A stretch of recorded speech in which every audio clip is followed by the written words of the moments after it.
markets are going to be different. So these objections, some may be a little different for you depending on your appreciation.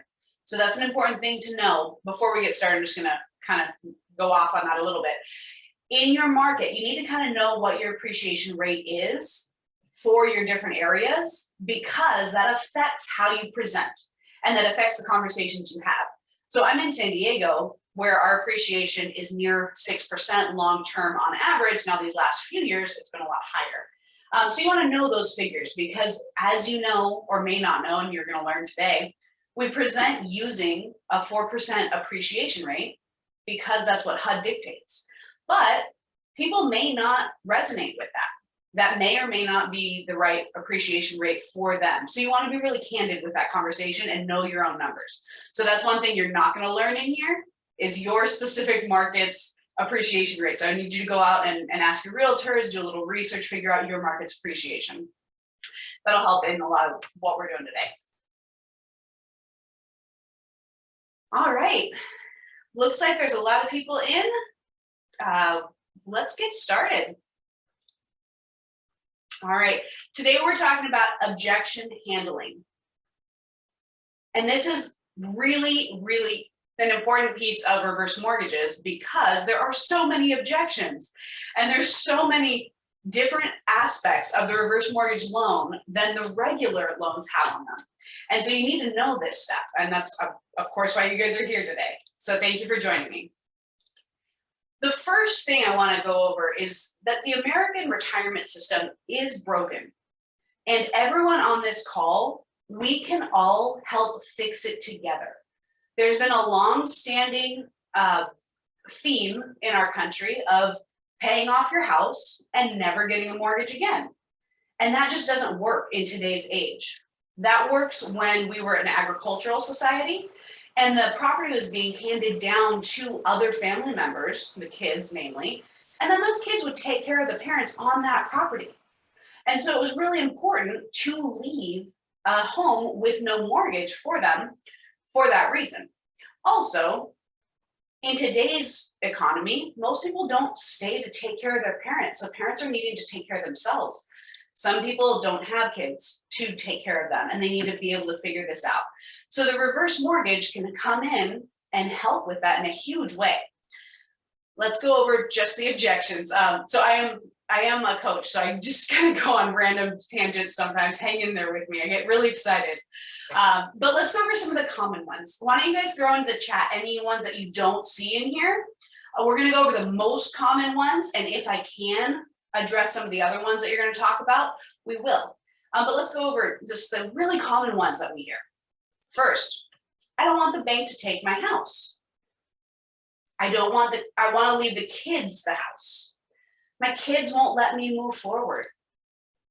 The closing costs are too high. The rate is too high. Why is the mortgage insurance so high? Maybe even, why is there mortgage insurance on this? I haven't ever not paid a mortgage. I just don't like it. Now that's the funniest one I get, because I'm like, I would love to not pay a mortgage every month.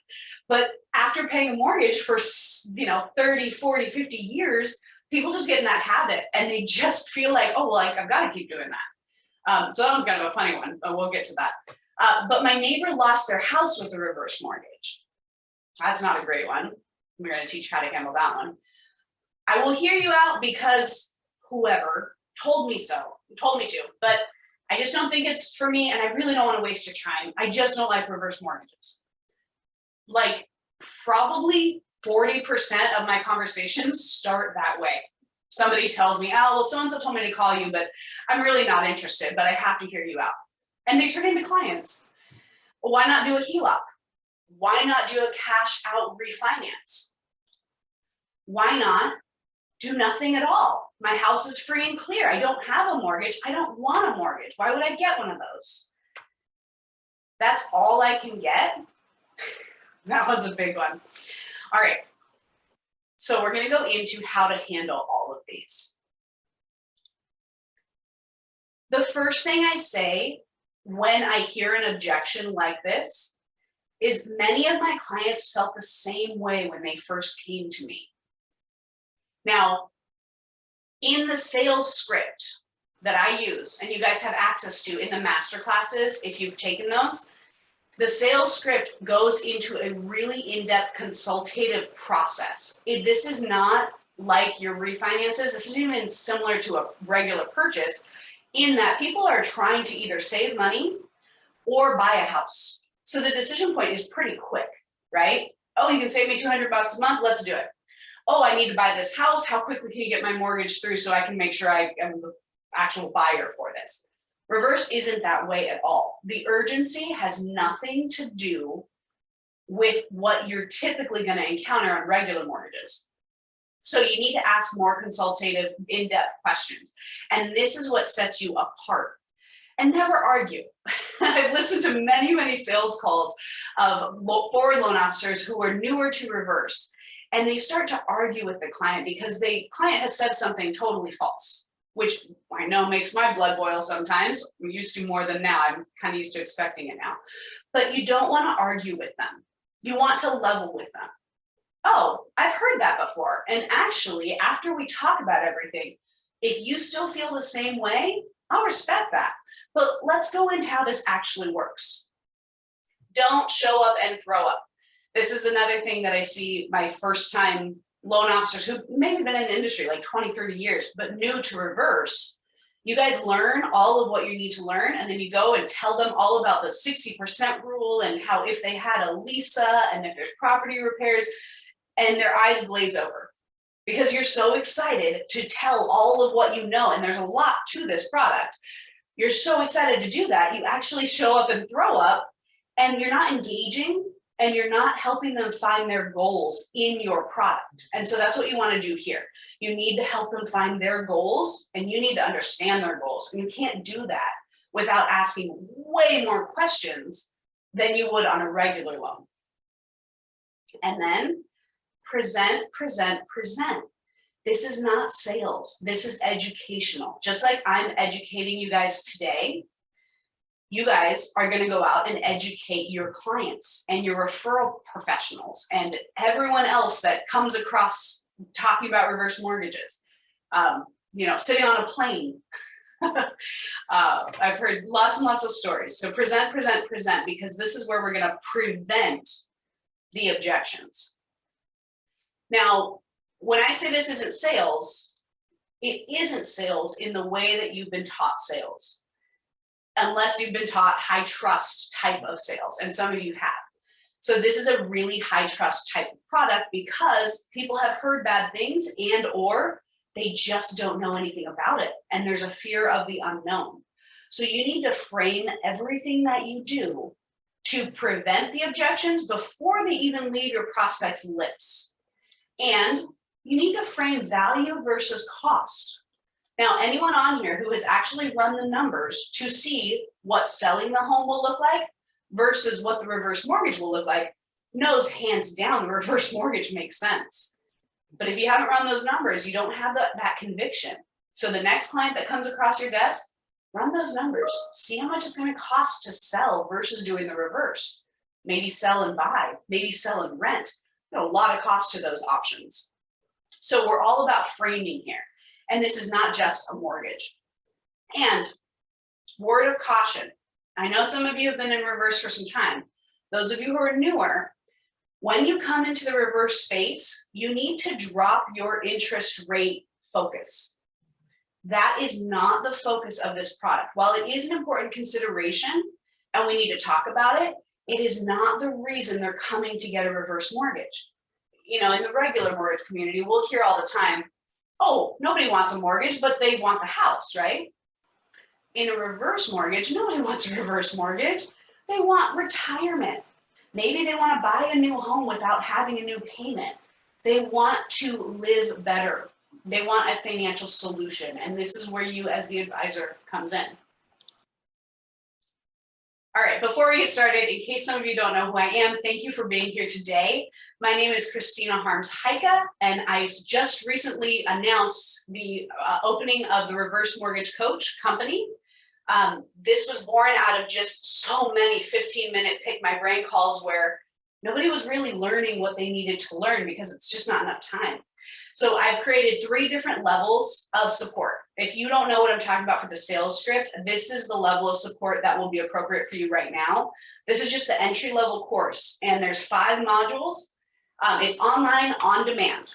So if you're looking for that sales script, that's in there too. Now this will take you from, oh my gosh, I have a lead, what do I do? What do I say? How do I structure this deal? How do I price this deal? How do I make sure that I don't accidentally mess up this deal? All the way through, thank you, your loan is in process. So that's this course. It's pretty appropriate for anybody who's done less than about 30 reverse mortgages in the last probably 2 years. If you've done more than that, you'll probably still pick some stuff up, but really, if you've done less than that, that's the right course for you to start with. All right. Did you know that among people who have a reverse mortgage, the consumer satisfaction rating is actually 93%? That's incredible. 93% for people who actually have them. But you hear in the marketplace, oh, they're terrible. Oh, I'd never want one. Those are spoken by people who don't have one. That is really powerful. Now, another statistic that's important for you to know as a loan officer is that our market penetration is 4%. And that's part of the reason I'm giving so freely of my knowledge. No one on here is my competition. No one on here is your competition. Our competition is the unknown, the marketplace just thinking reverse mortgages are bad, financial planners not understanding reverse mortgages, even loan officers. I've gotten messages from loan officers saying, is it ethical to do a reverse mortgage if they can qualify for a regular? Absolutely, it's another great option. So this is why I'm so free with information, because we're not going to break a 4% market penetration without all of your help. You guys need to know this product. You need to know how to frame it. You need to know how to explain it and educate so that we can all help so many more people. So again, thank you for your time commitment. I know you're all busy professionals. Thank you for being here today. It's your job to educate and make the complex options simple to understand. And if you don't understand them well enough yourself, it's very difficult to then break it down to make it simple enough for others to understand. You have to become the advisor, and you guys are all invested being here in the advisor role. Right. So I'm Christina.Harmes Hika. I'm a certified reverse mortgage professional. That's the highest designation in the industry. There's around 200 of us, not very many. I started my dad's office when I was 16. I was a top producer and the youngest CRMP, a reverse mortgage national leader and speaker. I speak at the conferences pretty regularly. I actually helped develop and build the reverse division of C2 Financial Corp. At the time, it was the biggest broker in the nation. I don't know where it falls now. I've mentored and coached hundreds of loan officers to learn and succeed in reverse. Now, loan officers who are already doing forward, whether you had no, 1 year, 5 years, 20 years, 30 years experience, reverse is still a different beast, and you don't know what you don't know. And I do know what you don't know after years and years of experience learning from all of you guys. A little about me. I love surfing. I was a surf coach for 10 years, and I got this little picture here. I grew the team from 8 girls to 43 girls, and then I had my first son, and I had to resign from that position. It was just a little too much. So now we just surf for fun. We just celebrated my son's first birthday. That's Jack and my husband, and we never really had professional pictures taken, so our family pics are mostly from Christmas. He's a little bit bigger than that now. All right, so I've talked about preventing objections. Now that is really important. Now that's more important than any other sales position I've ever had. I've also worked as a life insurance consultant, I've done a ton of different jobs interweaved through this. But it's really, really important that you're preventing objections, because people think reverse mortgages are bad inherently. So if you don't prevent the objections, they think that you're not telling them everything. And if you're not preventing objections, you're not telling them everything. So quite freely, the presentation is much more important, and that's where the sale is made. The sale is made in the first conversation, asking those questions that make them think and that they've never considered before, and that no other reverse professional is asking them. That's part of the magic here. They may have talked to someone else and they didn't ask half of the questions that you're going to be trained to ask through that reverse course, and or coaching, whatever route you learn it. You have to be the advisor.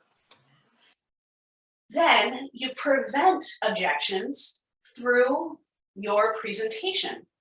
Now, I prefer to video record a screen shared presentation, much like we're doing here, but I don't do it live.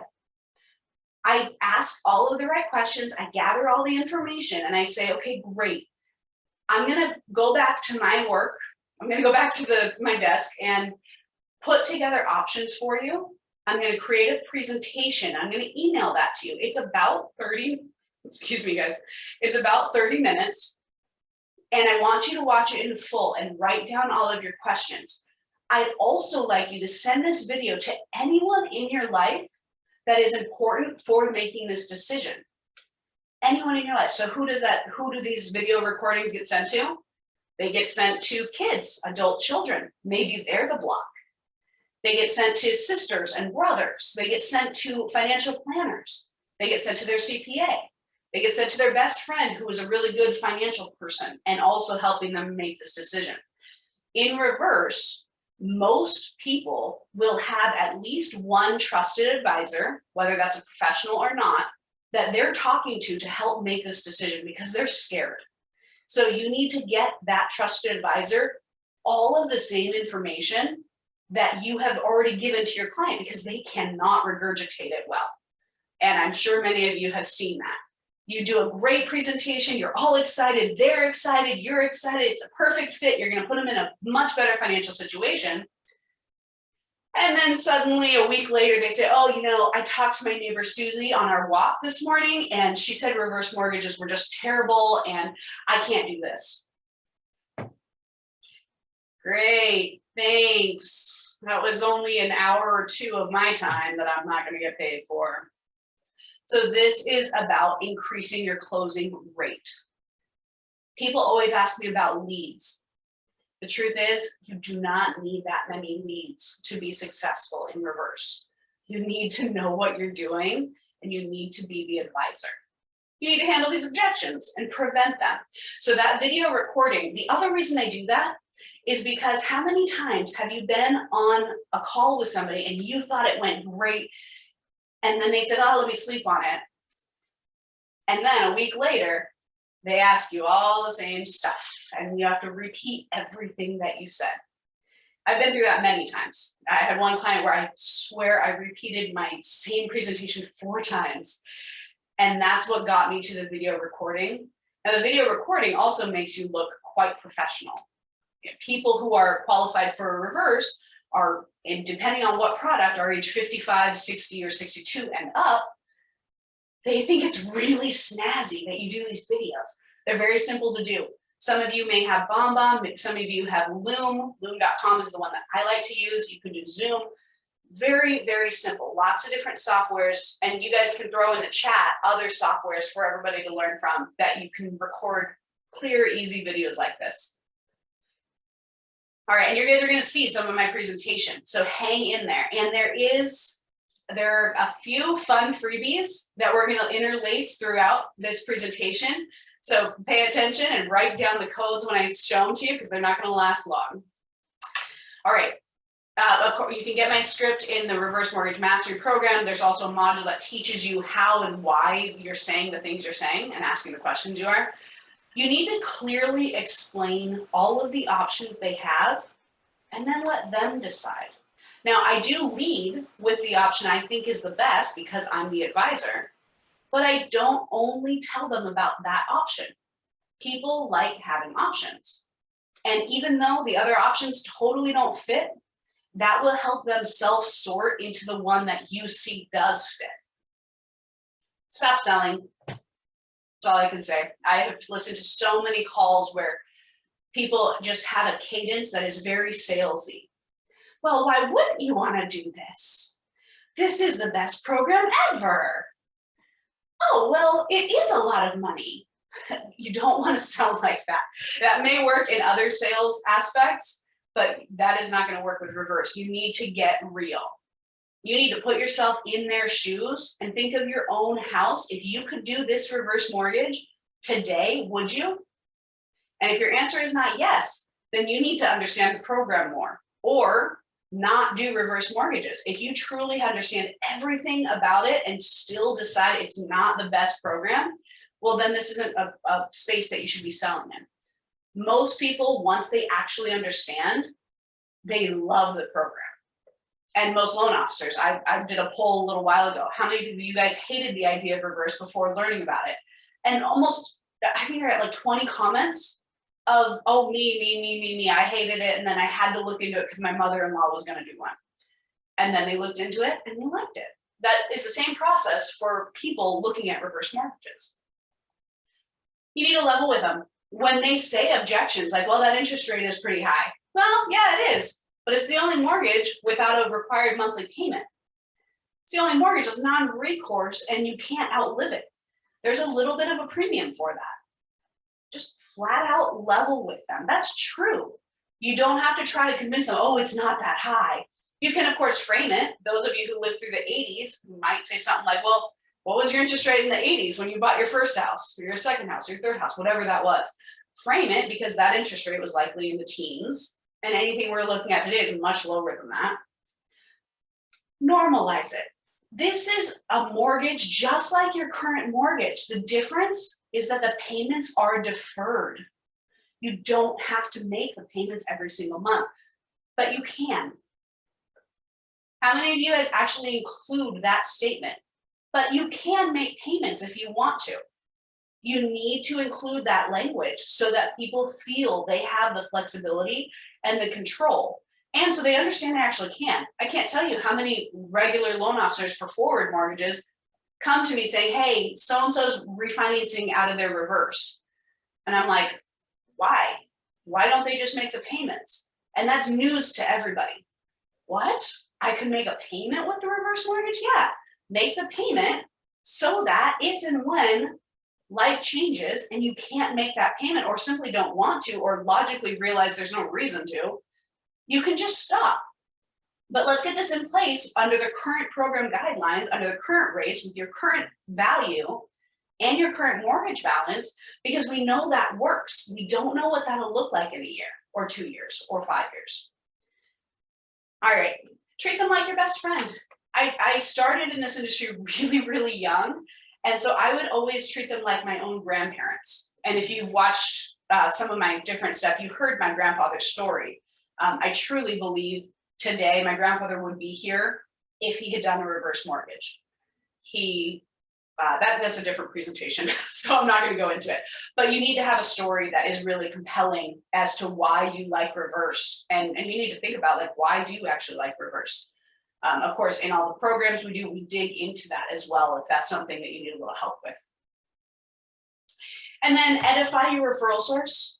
I can't tell you how many times I've had a financial planner send me a couple of different quotes and I'm seeing full origination fees on a file that totally shouldn't have one. And I can very easily say, well, I've waived that origination fee because you're so-and-so's client.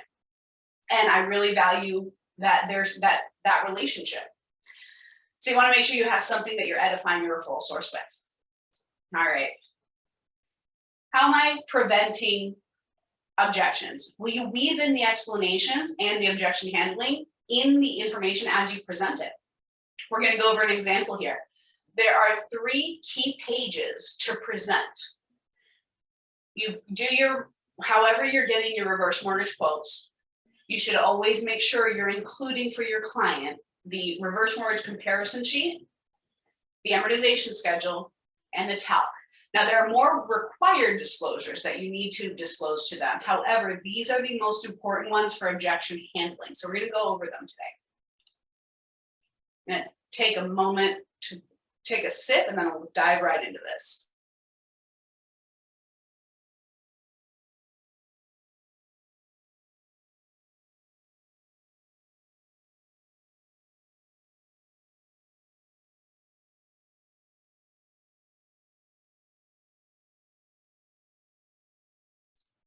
I just took a look at the chat, guys.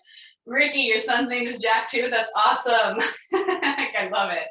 And then Drew, this is a really good one.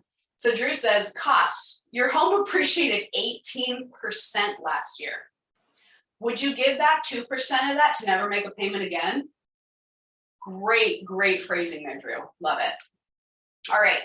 So I want you to take a notepad and a pen, and I want you to write down objections that you hear answered in this presentation. I'm just doing a couple sections. You're not seeing my full presentation because it's too long for this webinar today. So I just pulled out a couple of sections to show you guys how we do it. If you want additional info, of course, the coaching program we're going to be talking about today has that in it. All right, so let's start.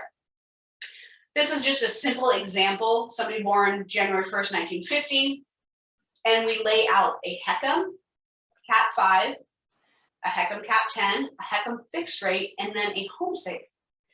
So even for the clients that maybe are not super high value, I still include the home safe because it helps as a reference point to combat some of the objections. First off, we're gonna say this is our client Betty, and Betty, we're gonna go over this today. Now, the loan that I think is the best for you, based on the conversations we've had and the goals you've disclosed to me, as well as the sensitivities, I believe this first column here is probably the best fit. But you tell me, we're going to go over all four, and then you can decide at the end. First off, we are on a monthly index. So this first product is an adjustable rate mortgage. We're on the CMT monthly, that changes monthly. Our margin is 2.25, which means your initial interest rate will be 5.110. Now that's not locked. We can't lock that until actually closing, but the sooner we get started, the sooner that'll lock. So interest rates are on the rise. Just want to make sure you're aware of that. Expected interest rate. This is kind of an internal number that we use, but it essentially says that it's not that realistic to think that your initial interest rate will stay at 5.11 for the next 10 years. So they use what we call the 10-year swap rate to get to an expected rate. Now you can see today, those numbers are not that different. In different times, different markets, they do differ a lot. Now this is important because as we look at how the loan changes over time, we're going to use that more realistic number. And people love that phrasing in there. Otherwise, the expected interest rate, a lot of you guys are just skipping that conversation and they're thinking you're not telling them everything. All right, then there is annual mortgage insurance. Now there are two types. This is the first type. This is the annual mortgage insurance. It is 0.5 of the loan balance. You don't have to pay it out of pocket. It's simply added to the loan balance. We'll go over that on the next sheet. But this is the first type. Now there are two types of mortgage insurance. This is the only way the program can exist. So FHA has created this program, which is a non-recourse program with your line of credit structured into this option. That line of credit cannot be frozen. It will not end after 10 years like many other types of mortgage line of credits. It actually grows and you can pay and pull out money and then pay it back and pull it back out. So as you'll see on the next page, that has some really important advantages. The mortgage insurance also protects your heirs in a couple of ways, and we'll see that on the next page. There's a cap on the interest rate, which is 5 points above where we start. So we've got the margin plus our index, and right now that means our initial interest rate will be 5.110. The cap will be 5 points above that. So that's the 10 point right here. And then there is a growth rate on the line of credit. Now this is a little complex.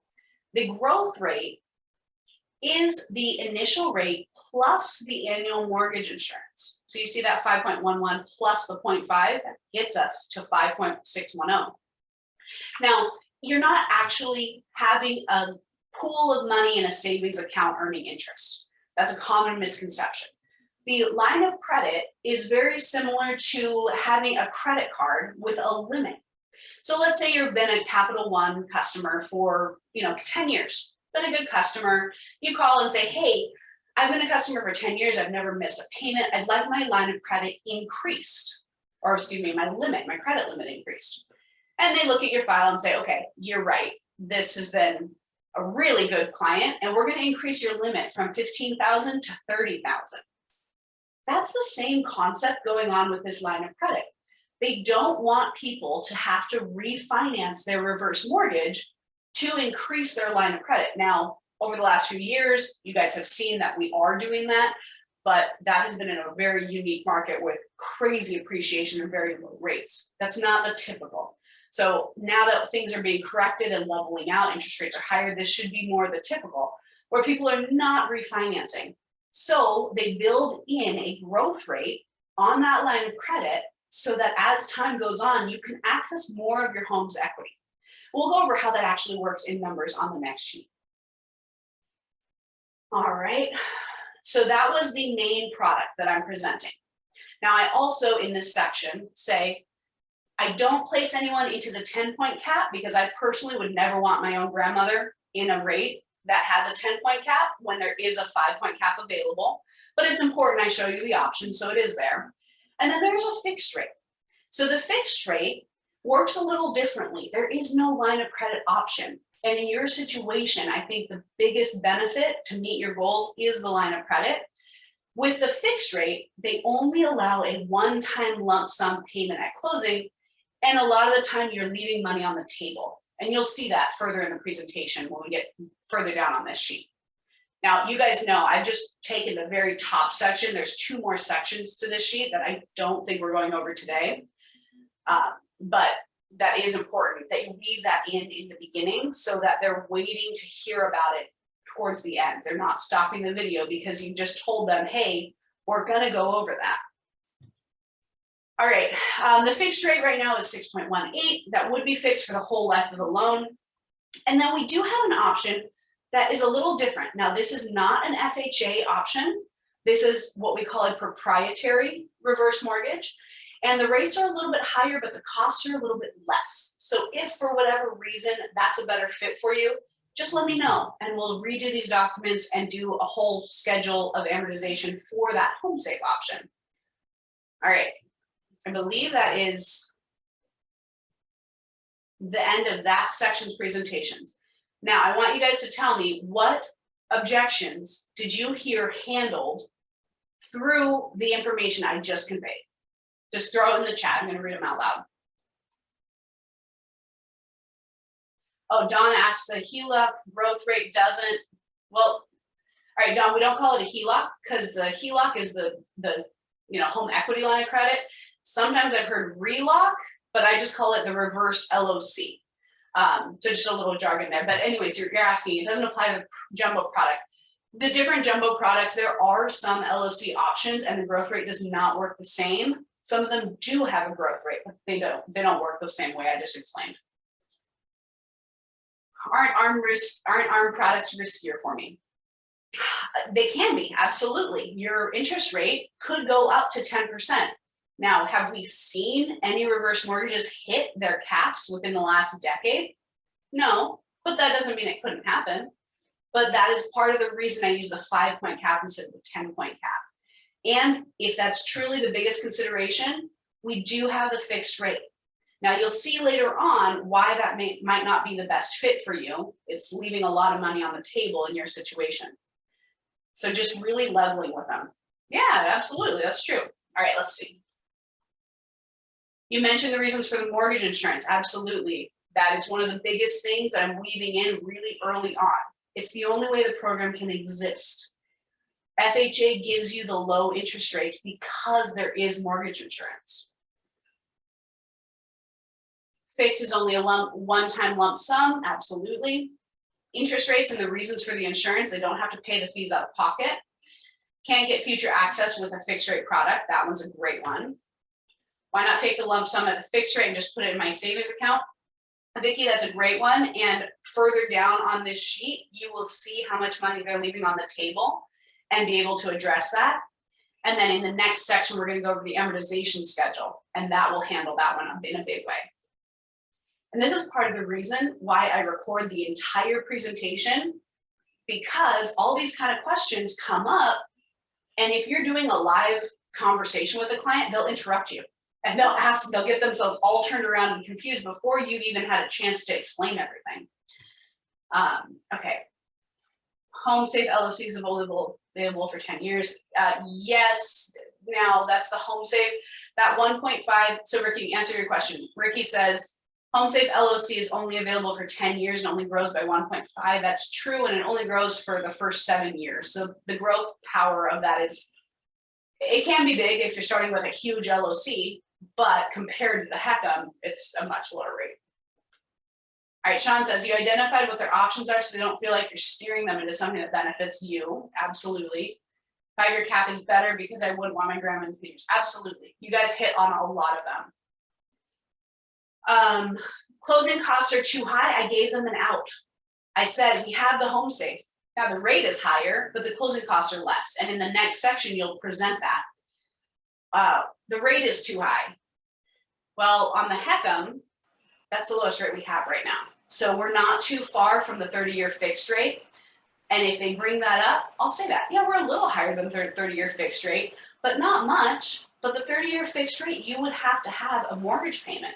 And with this, you don't. So there is a little premium to pay for that benefit. Why is the mortgage insurance so high? I went into that. I've never not paid a mortgage. I just don't like it. That one's probably handled on the amortization schedule when we talk about payments a little more. All right.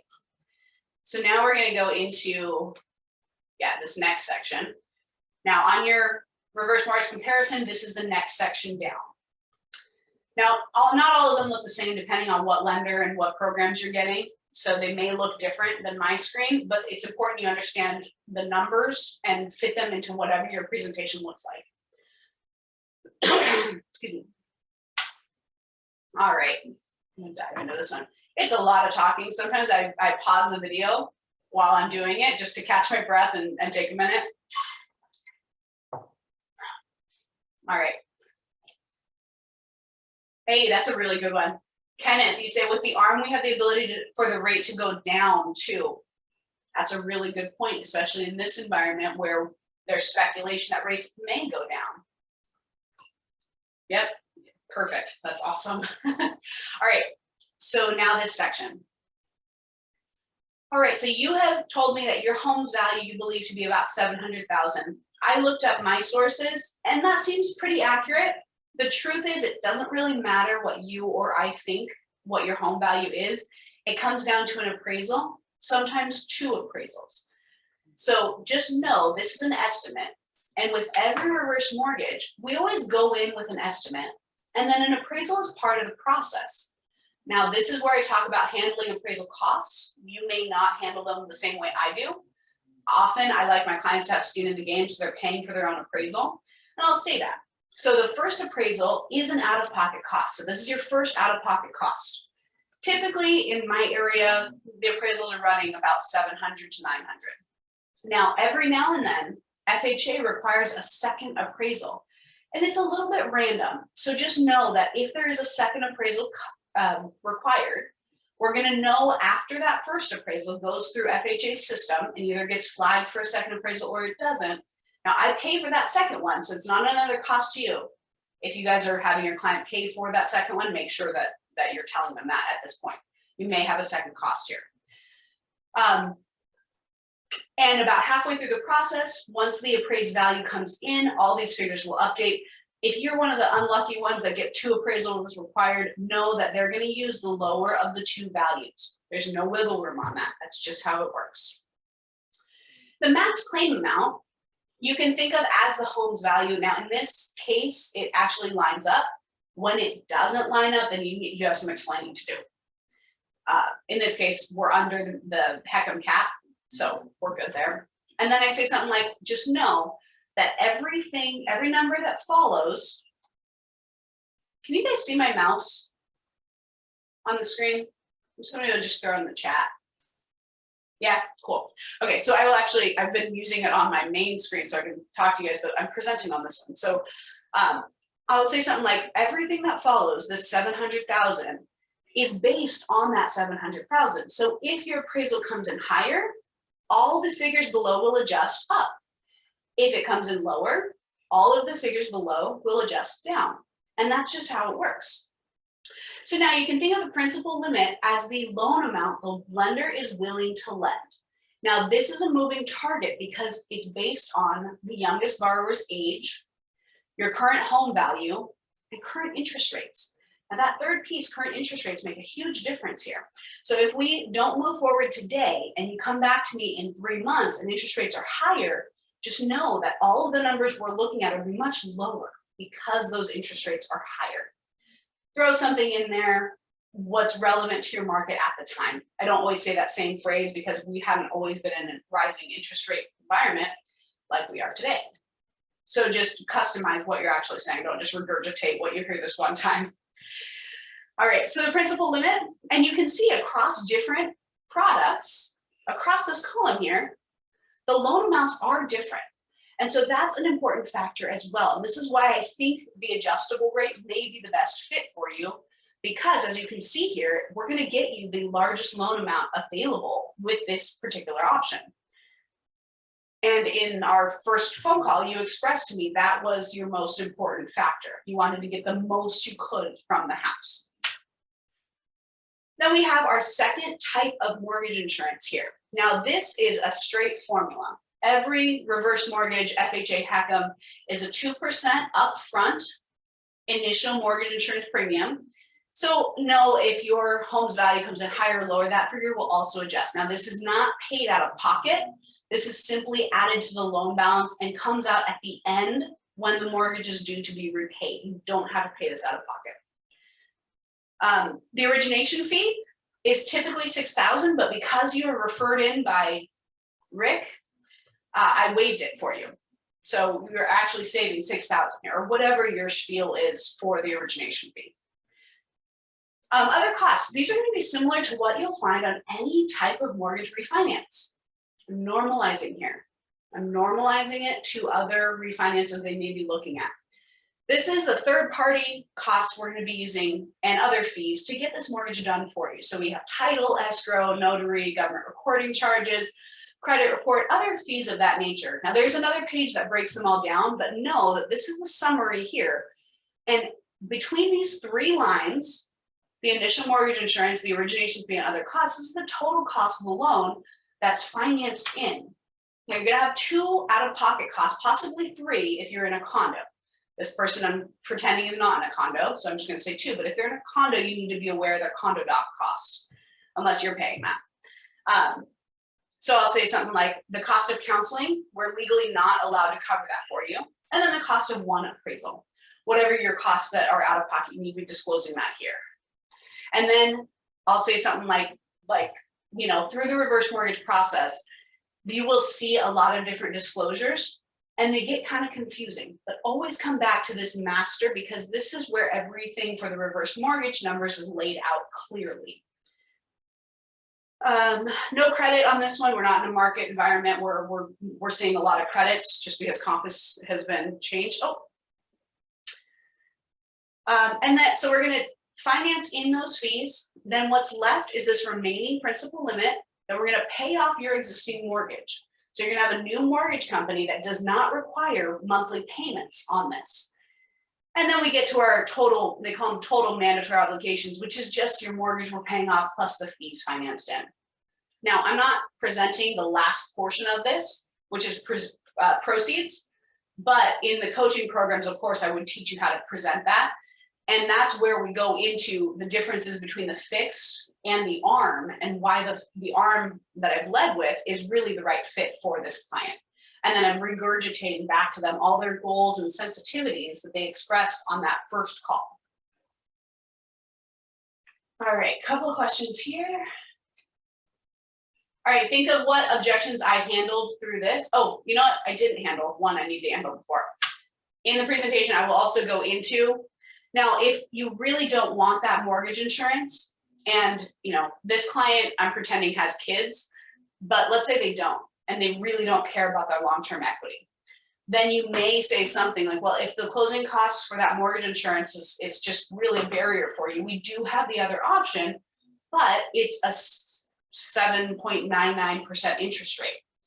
So if you're really interested in that, let me know, because I'd like to show you how they compare over the time, because the lower interest rate can actually make a big difference for you, or whatever. You know, if the person's I just got a call. Somebody was trying to do a reverse for somebody who was 102 years old. Well, in that case, maybe they don't want the upfront costs, and that could make much more sense. So there's different situations where one makes much more sense than the others, but I'm giving them the out. So, oh, those closing costs are too high. Well, that's fine. Do the one without the high closing costs. Oh, but that interest rate is too high. Okay, that's fine. Do the one with the low interest rate.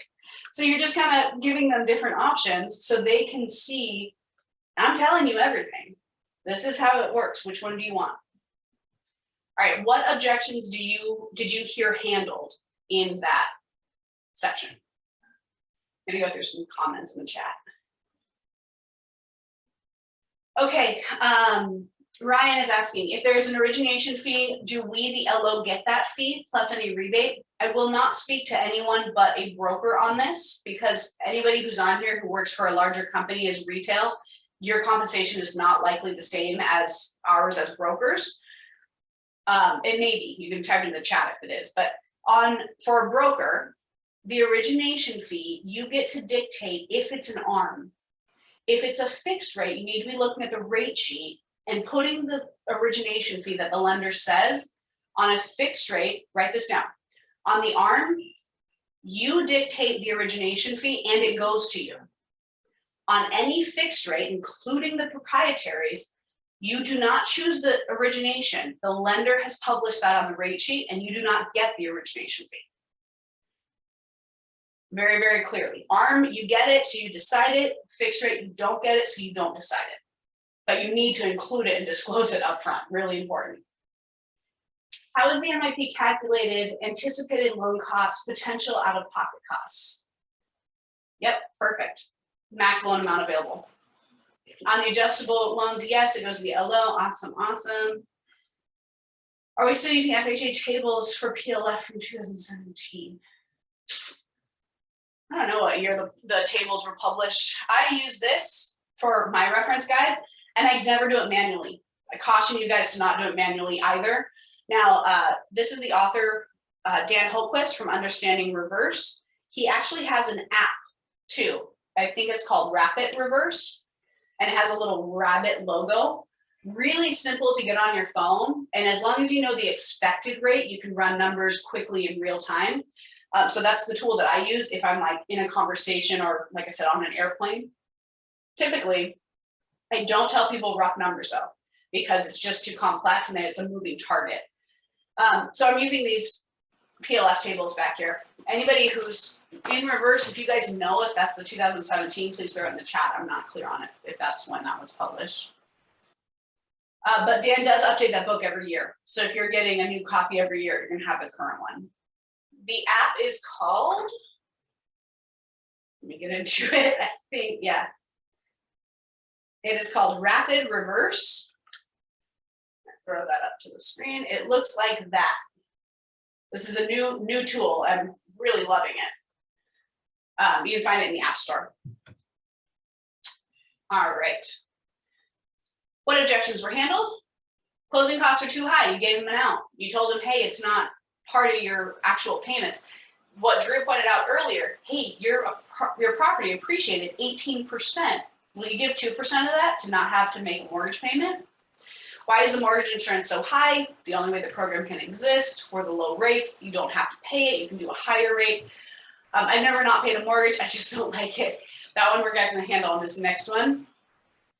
Any questions before we move over to the next section? Oh, Russell, thank you for answering that.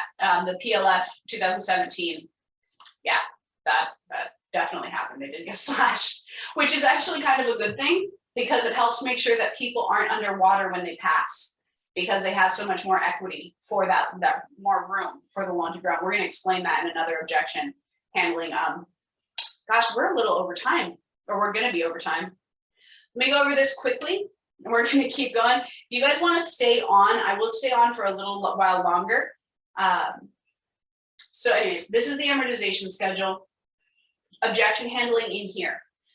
This, I go over the top numbers first and then say, okay, we're going to teach you how to read this sheet and we're going to go into some examples. I'm just going to go to the examples for you guys today.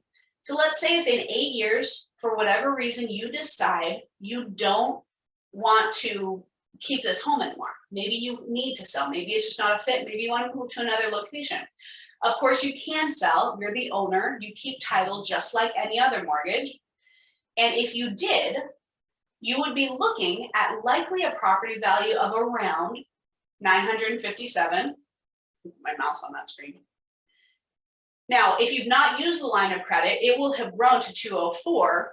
So if you haven't used it, your loan balance will be 306. Now, these are projections. If interest rates change, these numbers will change, but this is based on that expected rate. Now, your line of credit is actually still included in equity. Until you borrow it, it's just equity. So you can sell at any time. If you did, you would receive proceeds from sale of about 651, less the cost of sale and any realtor fees. Now, this is the same situation if heirs were to inherit the home at this point in time. Heirs are going to have a couple of other options. If they don't want to sell, they can, of course, refinance into a mortgage in their own name if they want to keep the house. Then we're going to go down to year 16. Let's say you don't ever leave the home. And in 16 years, you finally decide, you know, it might be nice to get some help around the house. Maybe I want to hire someone to come into the house. Your line of credit, assuming you haven't touched it, or any portion that you have used, whatever's remaining will continue to grow. Assuming you've never touched it, you have $321,000 to pay for that care for yourself. And the coolest thing is you can actually call the company and say, hey, you know, I have a monthly cost now. I'd like to turn my line of credit into equal monthly payments for as long as I live in the home. How much will that be? And at that point in time, they'll tell you, and you can switch it for a $20 fee. Or you can just draw from the line of credit as you need it. But do you think in almost 20 years, or in a little over 15 years, $321,000 being available to you might be helpful with the cost of living rising, the cost of medical rising? Who knows how long people are going to live? You know, your life expectancy on here is only to age 83, but that's the average. Are you the average? You've been a homeowner. You've probably had access to higher medical care. You've probably taken pretty good care of yourself. So the chances of you living longer than the average may be higher. Now, of course, I'm listening to the person's voice. I'm hearing their problems. If they told me they have a diagnosis, I'm not including that information. But a lot of the time, our clients are pretty with it and they're pretty healthy. And so that is an appropriate piece of the conversation to weave in when you hear that over the phone or you're in person with them. They look very healthy and together. Now, last thing I'll throw in here. Now, it's really important for you to understand this is a non-recourse loan. So while my projections stop at age 99, your reverse mortgage actually does not. As long as you live in the property as your primary residence, which is 6 months plus 1 day of the year, pay your property charges, which include property taxes, homeowners insurance, any HOA, and maintain the home to health and safety standards. As long as you're still doing those things, the reverse mortgage will just continue on. It doesn't matter that you've reached a certain age. It doesn't matter that you've had this loan for a certain amount of time. The mortgage is due to be repaid when the last borrower passes away, or non-borrowing spouse that gets a deferral passes away, sells the home, you move out permanently, or default on one of those things we just talked about. So in that case, let's do a hypothetical. Let's say you live in this home and keep this reverse for another 10 years. You're that lucky person that lives to be 110 and has the reverse mortgage. Well, in that time frame, you can see your property value is already projected to be $2 million, and your loan balance is less than half of that still at age 99. But hang with me, I need you to understand this concept. Let's say in 10 years, when you're 110, the real estate market crashes and your value is down. And let's say that you did use that line of credit and your loan balance is now 2.6 million, but the home's value is only 2.3 million. Well, what happens to the 300,000? Are they going to come after your heirs? Are they going to come after your estate? No, you're paying for that protection in the mortgage insurance. This is a non-recourse loan. That means that the lender can only look to the value of the property for repayment of the loan. Fun fact, it actually won't show up on your credit report. This is not a personal liability. This is tied to the home. So they do take those things seriously. You need to make sure you're paying your taxes and maintaining the home because that is the collateral for the home. All right, now if you were to pass away at 110 and your heirs were to be facing that situation, if they wanted to keep the home, they could. And they could actually keep it for 95% of the appraised market value at that time. Really a cool thing that you've gotten the benefit of all of the reverse mortgage for so long, and now your heirs are going to get additional benefit by dropping some of the debt. Huge, huge, huge factor. Now, heirs, of course, can still sell the home and pay back what they received.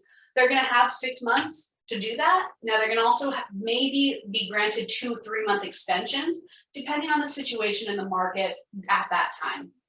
But this is why I want to include your kids, because they're the ones going to be dealing with this. And I want them to have a relationship with me so that they can call and say, what do we do?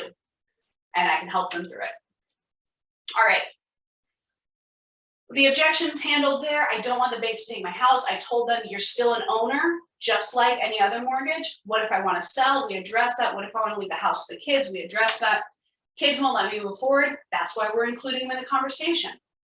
I haven't ever not paid a mortgage. So let me go back. I didn't say that. When I'm explaining the columns, I simply say here, mortgage insurance and interest. Any interest not paid and mortgage insurance not paid is simply added to the loan balance. And you don't have to let it add. You're in control here. If you want to make regular monthly payments, you absolutely can. Excuse me, if you want to make a yearly payment, you absolutely can. If you want to make a payment randomly one time when you inherit some money, you absolutely can. The way the payments work, if you mail in a check, they will cash it. It will go towards lowering your mortgage insurance, your interest, and eventually your loan balance. And it will dollar for dollar increase your line of credit. So unlike a regular mortgage, where it's a one-way window, you make that payment and they take it and that window closes. You can't reach back in and get that money out. With the reverse mortgage, if you want to keep making payments, you can reach back in and get that money out. And a lot of people find they need to later in life. There's a lot of big events that come up and financial strains that happen the longer you live. So that's a nice feature. So I weave that in there. My neighbor lost their house with a reverse mortgage. Just start asking questions. Well, were they not able to pay their property taxes? Did the borrower pass and the wife wasn't actually included in the mortgage? Was a really old mortgage where before the non-borrowing spouse protections were built in? I will hear you out. So at that point, they're typically going, oh, this is not how I understood. And so they're turning around as they see that amortization schedule. And then I don't have a mortgage, why would I get one? Because in 16 years, you're gonna have a line of credit for $321,000 if you do this. Where else are you gonna be able to access your equity that easily, that efficiently? All right, if you have liked what you've seen here, we have a really awesome, amazing course. I'm really excited, and that's why I announced this last week, because I'm really excited about this program. We have Reverse Mortgage Mastery coming up. Now there's some more objection handling, so stay in here. But if this is right for you guys, there's only a few slots left. We're only doing one of these because I'm actually currently pregnant and I'm due in the fall. So we're doing one big group to start, and I have some celebrity coaches. You can see Dan Holtquist here. He's gonna be a celebrity guest coach. He is like the guru on reverse mortgage interest rates and just reverse mortgage in general. I've learned so much from him. We're gonna have John McHugh, who's all about data mining and reverse mortgage marketing. We're gonna have Jim Milano, who's one of the premier reverse attorneys, help you understand how to market and what to say with reverse. And then of course, you'll be learning from me on a lot of this as well. That starts in the same time slot next week, July 20th. It's Wednesdays, 9:30 to 10:30, and then office hours afterwards. So if you have actual loans you need help on, if you have questions, if you just don't understand something, this is where you're gonna get access to me and the celebrity guest coaches to ask those types of questions. That starts next week, and we have a little promo coming up. This is the Reverse Mortgage Mastery. It's a group call. We're gonna cap it to either 10 to 12 students. So you wanna make sure you get in on this today. Registration closes. The topics are gonna include sales secrets to a higher close rate. As I said, you don't need that many leads. You need to close on. marketing for reverse mortgages. That's the biggest module we have. Everybody's really excited about that one. Ethical, compliant marketing, and spoken word. What you guys may not be aware of in the reverse space, because seniors are a protected class, you have to be very careful in the way you explain things as well. And so we're gonna have Jim Milano teach that one. And I think Dan actually has some things to say on that as well. And I always, of course, have lots of things to say on all these topics. Understanding the details of the harder loans and guideline pitfalls. In reverse, there are so many, if this, then this type of rules and guidelines. Let me give you an example. If there's another name on title that is not a borrower prior to doing the reverse mortgage, then they also need to go to counseling, or they need to be removed prior to starting any of the process. So you're going to learn a lot of those if and then situations from people who have been in this industry for a long, long time at the top levels. All about LISAs, PCSAs, and TISAs. If you don't know what those are, you need to. Understanding reverse rates and principal limit factors. So it's a really great topic. I think Dan's going to present that one. I'm excited myself. I still learn stuff when he presents anything. Effectively using compensating factors and extenuating circumstances to become a reverse mortgage superhero.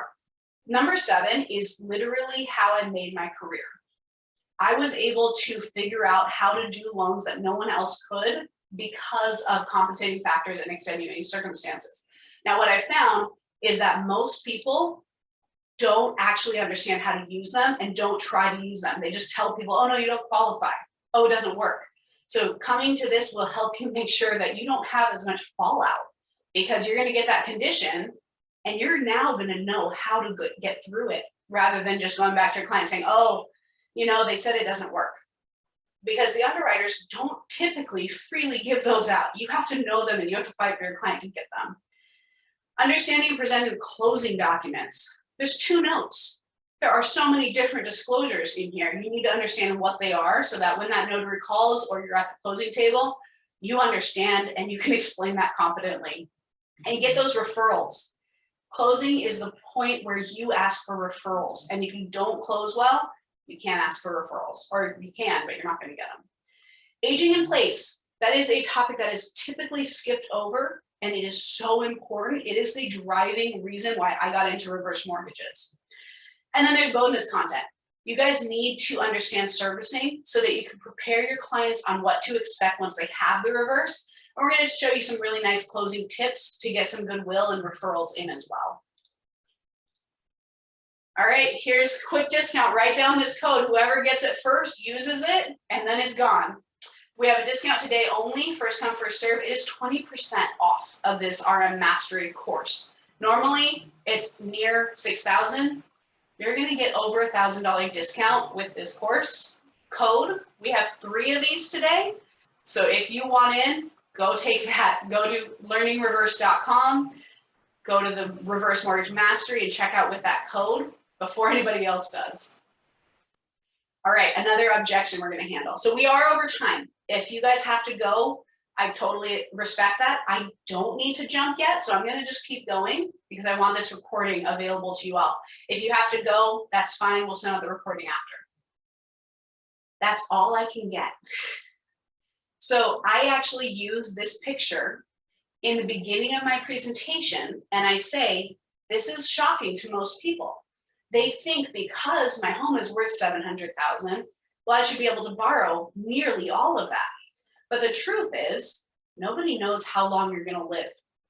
So we need to have equity reserves. And you can see that here. It's around half because, excuse me, it is important to know that we are looking to solve today's need.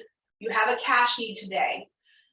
Your goals throughout retirement, you have a need to have a peaceful retirement, financially stress-free, but we also want to protect your longer-term equity. Even if you don't care about it, I care about it.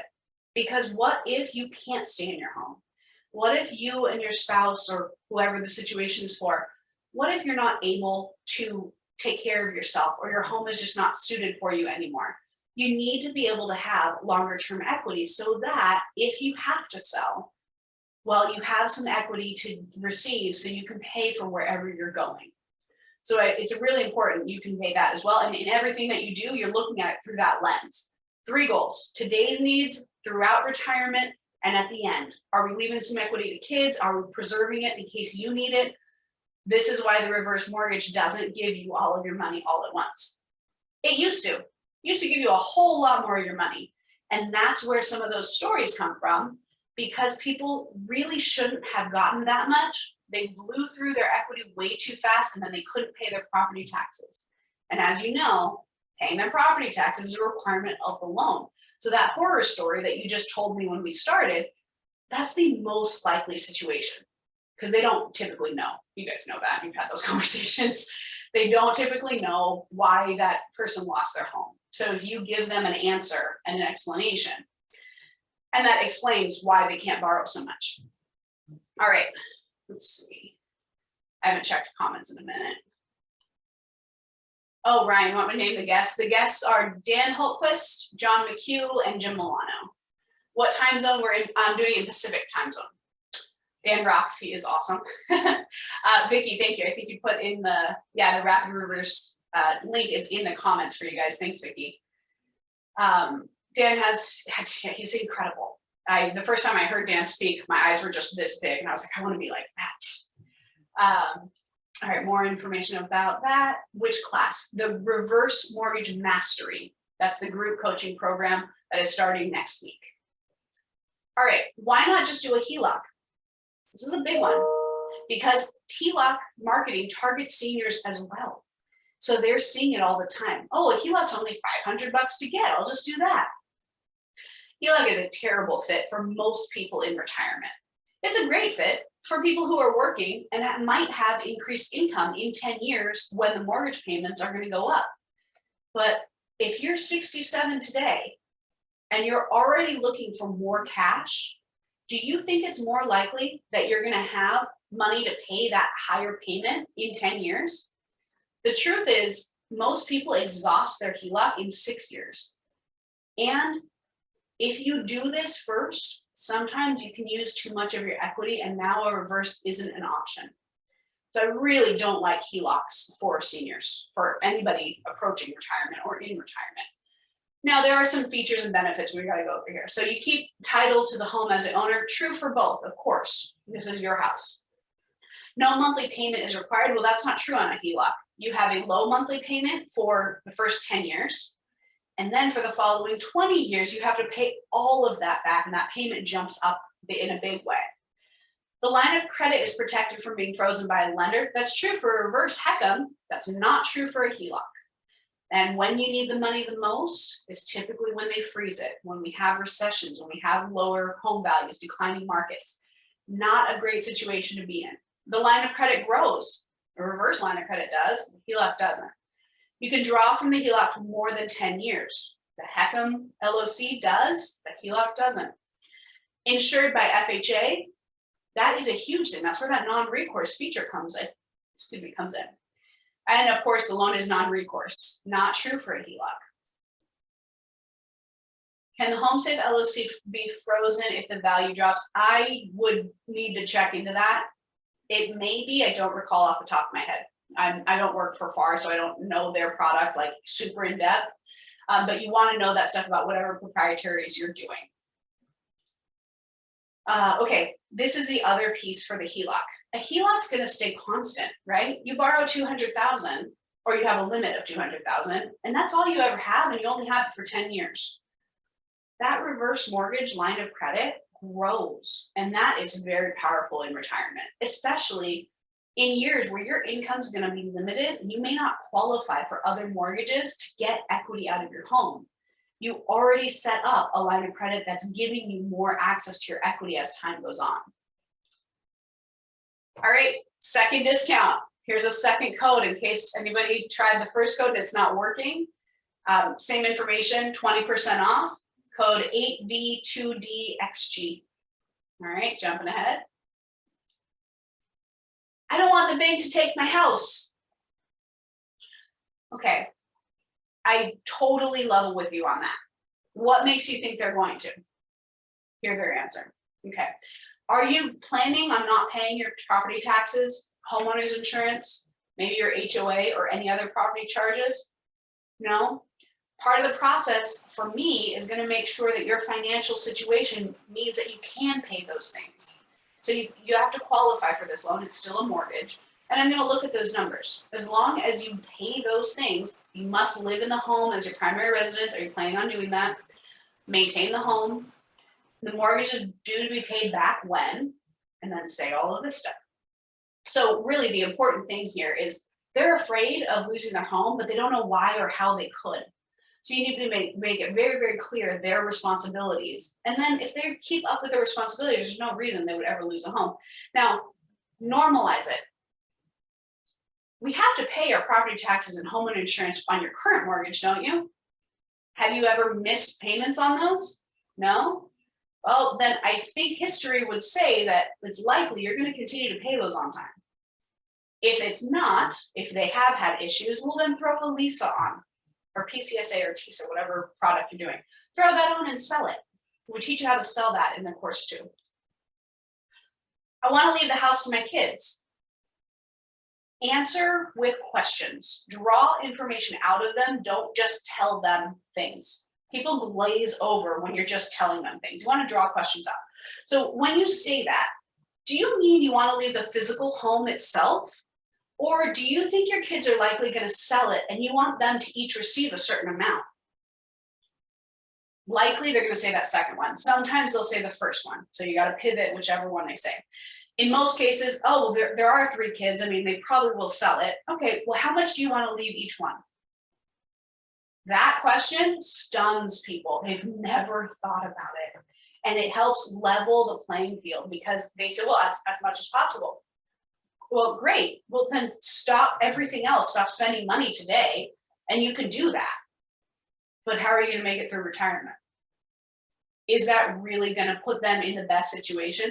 Have you considered that you're drawing down your other assets to pay your mortgage? And that you may be able to not draw those other assets and leave them much more overall because you did the reverse mortgage? If you've understood the Barry Sachs, John Salter study, and Wade Fowle, the books, various books that we talk about, you'll understand these concepts better so you can speak to them. So I highly recommend you read these books and do your research on that as well. Then a simple one. If you were to pass away tomorrow, what would happen with your current mortgage and your home? It's a really big one. That's a really simple one because people don't think about that. I mean, I have a $120,000 mortgage and no, my kid can't qualify to refinance it. So I guess they're going to have to sell anyways. Well, is that really that big of a difference between this and what will happen in the future if they sell with the reverse? And the last one is, well, then let your kids make the payments on the reverse, but put it in place so that if and when the finances become strained, they can stop. And that one is really stunning to them. They're like, why would I have my kids pay my mortgage? Well, they're the ones that want the equity in the house, right? And you're the one in the situation where the numbers don't work out very well. All right. One of my favorites was another mortgage professional. He'd sit at the kitchen table and he'd lean back and go, well, kids, if you're going to bring mom and dad $1,800 a month, then you don't need me sitting here. I'm not that aggressive with my sales approach, but I always thought it pretty funny. My kids don't want me to do this. Have they watched the presentation? This is why I do the video presentations. This is why I started doing them, because I was so sick of hearing that my client went to someone else for their advice and opinion, and that someone else had no idea how it worked. So bring them into the fold. This is also good for the reputation of our industry. We're not going to get that far unless we start turning that around. It is turning around, but it gets set back every time there's an heir that didn't know there was a reverse and doesn't like it and doesn't understand why their parent did it, and they don't know how to handle it, so they hide from the servicer, and then they start getting those foreclosure letters. You are in control of making sure that doesn't happen. In the course, we teach you. One of the things I say is leave this with every client. We leave a little note. We leave contact information. Have your kids call me. You want to be available. I had a client call yesterday. She called the servicer on a lender that I thought was a really good lender. The servicer was not helpful in explaining why she couldn't access her first year or second year proceeds. she was irate. She left me a voicemail that said she was about to have a heart attack because she needed that money, and why shouldn't she have it? She's, you know, it's her money. You have to be able to explain all of this in real time. And that was a client who totally understood it at closing, but it's been some time. And so you need to be able to explain this, bring the kids in. Most of the time, they're really excited for the reverse once they understand it. They're not your opposition, they're on your side. They want the best for their parents for the most part. It is rare that I run into an actual greedy kid, but it's very common that I think there's a greedy kid before they actually come into the fold and have conversations. Likely they're not greedy. Likely they're scared for their parents and they want to make sure they're not getting into a bad situation with an unknown thing. Then the other piece of this is, for those of you that do forward mortgages, this is another loan for you. Well, let's pre-qualify your child, so make sure they can refinance the mortgage when you do pass. So use their life expectancy, look at the amortization schedule, figure out what that mortgage will be, then use that to qualify their child. And if their child has poor credit, well, then you have time to help fix that credit situation. You're bringing in more business from the way that you're handling this. And it's very upfront and trustworthy. All right, third code, AWEZ5N. Jot that down. I'm gonna go to the next slide. Starting next week, reverse mortgage mastery. You guys have gotten a little bit of a taste of how we operate the coaching programs. The celebrity coaches, I'm so excited for. I'm really excited for a lot of the information I'm going to present to you as well. But this is where we're going. So if you are not already part of our growing Facebook community, please join. Just search on Facebook for groups, Christina.Harmes Reverse Mortgage Loan Officer Training Group. This is for licensed professionals only. This is where we can have a community. I have felt like I'm on an island in reverse for years, and I know a lot of you have as well. This is a place where we can all collaborate, ask questions, become friends. We are all in this industry fighting this battle, dealing with some of the argumentative clients, sometimes getting yelled at, sometimes having clients die, sometimes having clients that should move forward don't. It is really nice to have the collaboration and camaraderie of other reverse professionals. So I hope to bring that for you guys. And then stay in touch. Find me on LinkedIn or Facebook, join our community. Get into one of the programs. I have 3 going right now. If you're interested in private coaching, email me directly. That information is not online. We have an application for that level. But the 2 programs you can jump right into, of course, is the base level master classes, and of course, the reverse mortgage mastery that's starting next week. All right, I'm gonna go into the comments, see if there's any questions. If there's any questions, you guys, go ahead and throw them in the comments. I'll stay on for another 9 minutes to round out the hour. Do I record the presentation before the meeting with them? Yes, so Cicely, I hope I'm saying that right. Sorry if I'm not. Yes, so I have, in the masterclass course, you'll learn this format as well. We do the initial sales call and you get a bunch of information, and then you say, I will love to answer your questions, but about 90% of your questions are going to be answered in my presentation. So the next step is I want you to watch for that email that'll come in, tomorrow or Tuesday, whatever. And I want you to watch that in full with a notepad and write down all of your questions, because it should answer most of them. And then you do your recording. You have to have their information first so that you can go put the options together and do the presentation. Excuse me. All right. Thanks, John. Thanks, Ricky. That's awesome. Thanks, Jason. Thank you all for being on here and for the accolades here. Can we use your Facebook for referrals or other states if needed? Yes. So that group, I actually go to that group for referrals for states that I'm not licensed in. So be active. If you're an active community member and you're constantly answering questions correctly and showing that you know what you're doing, you're likely going to get referrals. And there's people who post in that group, hey, I have a whatever state reverse, who can do it? And so that's a really good place to do that as well. Now, my private coaching clients get first come, first serve. Then the group mastery clients obviously get any referrals from me. But if I don't have any coverage in a state, then I go to the group. So that is a really good place to be able to connect with people as well. Oh, thank you guys. All right, if you want to waive the origination fee, how does the LO get paid? Kathleen, I don't know if you're at a retail or a broker. So I will speak to the broker side because I think a lot of you guys on here are brokers. There is a YSP on the back end, and the reverse mortgage master actually teaches you how to get a rate sheet and calculate that at every different margin. Now, know that your comp does not lock until closing. Your rate does not lock until closing. Your expected rate does lock on the ARMs. That's a whole module that is going to be in there because that's what I'm talking about, the interest rates. It's very complex, very confusing. I actually learned it from Dan myself. And so that's why he's the celebrity guest coach teaching that. It's really important because you tell your client, yeah, we're starting at one interest rate, and then you close at a different interest rate. And you need to be able to understand why and how that can't be avoided in most situations. Do I meet face-to-face? So for the first 3 years of my career, I did meet face-to-face with everyone. And I just got too busy. So I learned the online format with the recordings instead. And a lot of the time, the recordings, I'll share my screen and I'll have a little bubble with my face so that they feel like they're getting to know me. Video is a really good way for people to get to know you without actually having to drive to their house 3 times for the whole loan process. I use DocuSign for most people. Sometimes we do snail mail. Sometimes I do drive to their house. The client that was irate yesterday, I've actually been to her house. She's not far from me. So yeah, sometimes I do. All right, one more question. Do seniors have a hard time with the videos? Not so much these days. The thing is, boomers had to learn technology to finish their careers out for the most part, or they're still working. A lot of people are still working. They had to learn technology. So it is pretty rare these days that I come across someone who doesn't have an email address at all.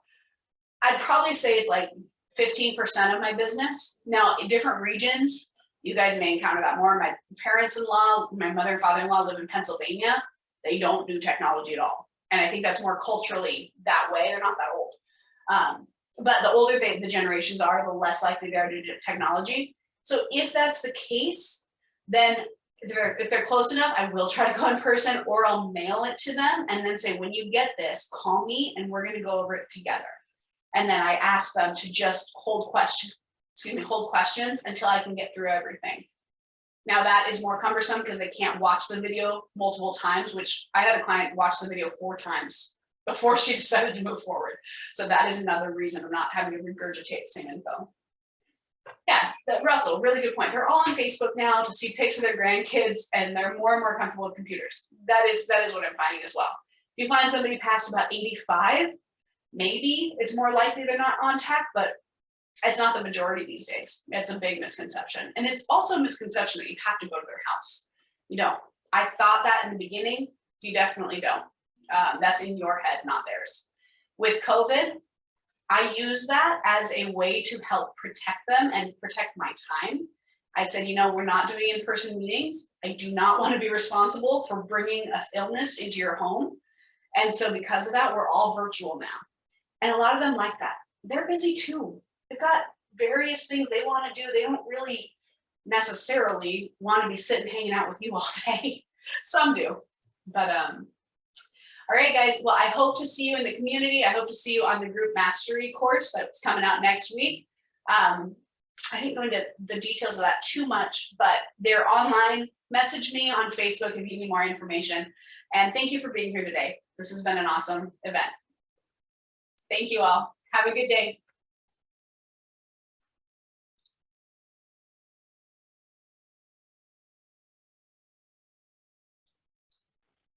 Thank you.